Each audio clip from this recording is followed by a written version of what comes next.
पूरी साजिश के इंडिविजुअल्स को मजबूत करो। मसलन आरिफ काज़मी मजलिस पढ़ रहा है, थोड़ा बहुत मजमा आ गया, कल मैं कोई तंजीम बनाता हूँ, कल मैं कोई मदरसा बनाता हूँ, मुझे पैसा दिया जाएगा। 100 मेरे फॉलोवर, 50 उसके फॉलोवर, 50,000 उसके फॉलोवर, 2,000 उसके फॉलोवर, फिर शख्सियत परस्ती, माशरा इस तरह डिवीज़न हो जाएगी। और अफसोस से कहना पड़ता है, मैं तमाम उलमा का एहतराम करता हूँ, लेकिन अगर कोई असल शियत का इनकार करे, हमारी जो उसूल हैं, शिया अंबिया को मासूम मानते हैं, हमारा अकीदा है नबी कभी भी गुनाह नहीं कर सकते। लेकिन एक लाहौर के आलिम दीन है, मैं एहतराम करता हूँ, जब आप तकरीरों में ये बोलेंगे कि हज़रत आदम ने गुनाह किया, ये वही वहाबियत वाली बात है। जब आप नमाज ईद के खुतबों में ये बोलेंगे कि कुरान में सराहतन हुक्म है कि नमाज जुम्मा वाजिब है, और ये मराजे क्यों कह रहे हैं कि नमाज जुम्मा इख्तियारी है, ये अटैक मरजइयत पर है। 14 साल हो गए गांव गांव गली गली जाते लोगों को मरजइयत की तरफ आने के लिए, और एक साहिब अमामा अगर मरजइयत के लिए ऐसे जुमले बोले,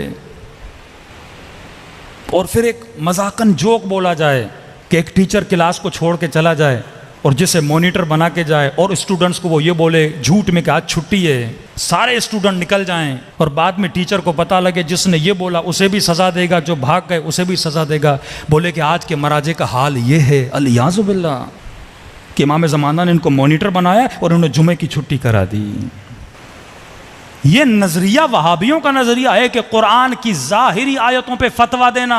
हाँ, एक हल है कि आप मरजइयत का ऐलान करें पाकिस्तान में, बोले मैं मर जाऊं, मैं मुश्तहिद हूं, मेरा फतवा है कि जुमा वाजिब है, फिर कोई मसला नहीं है, आपके मुक़ल्लिद जुमा पढ़ेंगे। आगा फाजिल के नज़दीक शायद सर पानी में जाए तो मसला रोज़ा बातिल नहीं होता। ये थोड़ी आगा फाजिल आगा बहजत पे तनकीद करें, आगे खामनई पे तनकीद करें, इससे मरजइयत ख़त्म हो जाती है। मैं अगर मरजा नहीं हूँ, अगर मैंने मरजइयत का ऐलान नहीं किया, मुझे हक नहीं है मैं किसी मुश्तहिद की फतवा पे तनकीद करूँ।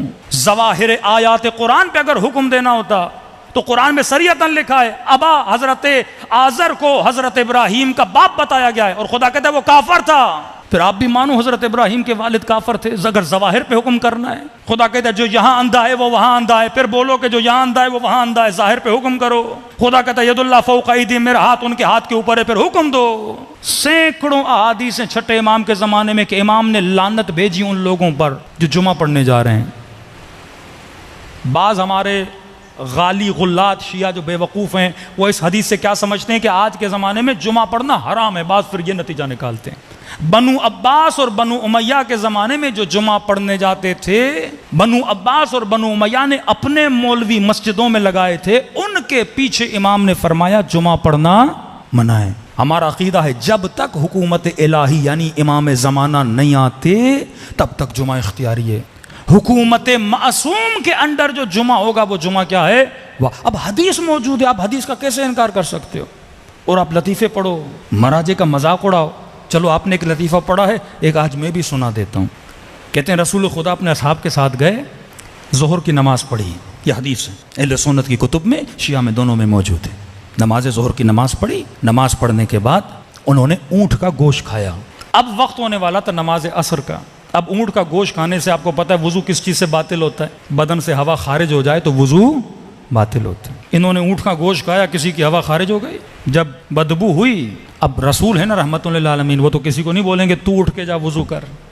नबी ने हुक्म फरमाया जिन जिन ने ऊँट का गोश्त खाया है सारे जाके वज़ू करें। अब कल से मौलवी फतवा दे कि जो भी ऊँट का गोश्त खाएगा उसका वज़ू बातिल है। हिकमत होती है कौन सा हुक्म किस जगह पे किस लिए दिया गया है, यही हिकमत बादशियों में नहीं है। बाज़ जुमे को हराम समझते हैं और बाज़ ने कह दिया कि जुमा वाजिब है। हाँ, मरजइयत का मैं भी ऐलान अगर कर दूं मरजइयत का, फिर भाई मेरा फतवा है, मेरे मुक़ल्लिद मेरे फतवे पे क्या करें, अमल करें। किसी को हक़ नहीं है किसी मरजा को क्या करे, टोके। इसी तरह रहबर का एक फ़तवा है, उसके मरजा अमल न करें। आगा सिस्तानी का एक फ़तवा है, मरजा अमल करें। मरजइयत शियत की बका है, अंबिया की इस्मत हमारा ईमान है। किसी नबी का बाप काफर नहीं हो सकता। अगर आप इस बात पे आ गए फिर अली इब्न अबी तालिब के लिए क्या बोलोगे? यही तो बोलते हैं कि जब इब्राहीम का बाप कुरान में खुदा कहता है उसका बाप आज़र है, वो काफर है, लियाज़ु बिल्लाह, तब कहते हैं अली इब्न अबी तालिब तो नबी नहीं है। सारी असास हमारे अकीदों की ख़राब हो जाती है। ये सोच और फ़िक्र हमें होनी चाहिए कि जब हम गुफ्तगू कर रहे हैं कहीं मकतब को नुकसान न दें। सलवात पढ़े मोहम्मद व आले मोहम्मद।